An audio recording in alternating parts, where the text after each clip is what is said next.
என்னதான் நம்ம வீட்ல சட்னி, சாம்பார் செஞ்சாலும், ஆனா ஹோட்டல்ல சாப்பிடும்போது அது ஒரு தனி டேஸ்ட் வருதுல்ல. இனிமே கவலையே பட வேணாம். அதே டேஸ்ட்ல நம்ம வீட்லயும் செய்யலாம். மணக்க மணக்க சும்மா தொட்டு தொட்டு சாப்பிட மாட்டீங்க. மொண்டு மொண்டு பெசஞ்சு பெசஞ்சு சாப்பிடுவீங்க. எப்படி பண்ணலாங்கிறத பார்த்துடலாம்.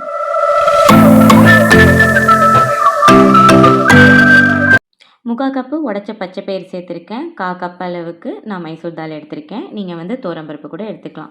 இதை நல்லா வாஷ் பண்ணிவிட்டு ப்ரெஷர் குக்கரில் ஆட் பண்ணிக்கலாம். இதை ஊற வைக்கணும்னு அவசியம் இல்லை.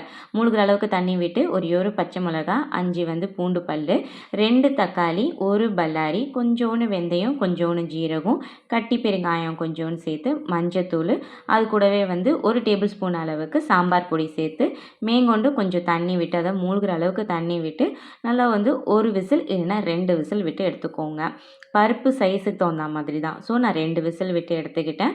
இப்போ இதை எல்லாத்தையும் வந்து நம்ம மத்து வச்சு நல்லா வந்து கடைஞ்சி விட்டுக்கலாம்.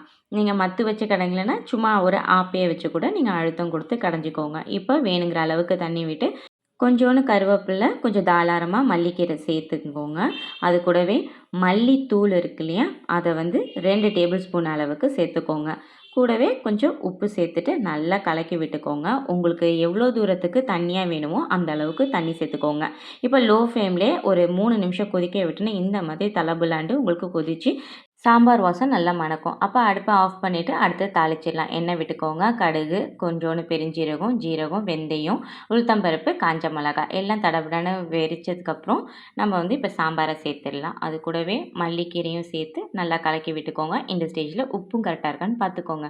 அவ்வளோதான். நல்லா சுட சுட பஞ்சு போல் இட்லிக்கு நல்லா மணக்க மணக்க ஹோட்டல் ஸ்டைலில் ஒரு பருப்பு சாம்பார் இப்படி அசத்தலாக செஞ்சு கொடுத்து பாருங்கள். சும்மா பிடிக்காதவங்க கூட கேட்டு கேட்டு சாப்பிடுவாங்க. அந்த அளவுக்கு டேஸ்ட்டில் இருக்கும். கண்டிப்பாக ட்ரை பண்ணி பாருங்கள். தேங்க்ஸ் ஃபார் வாட்சிங்.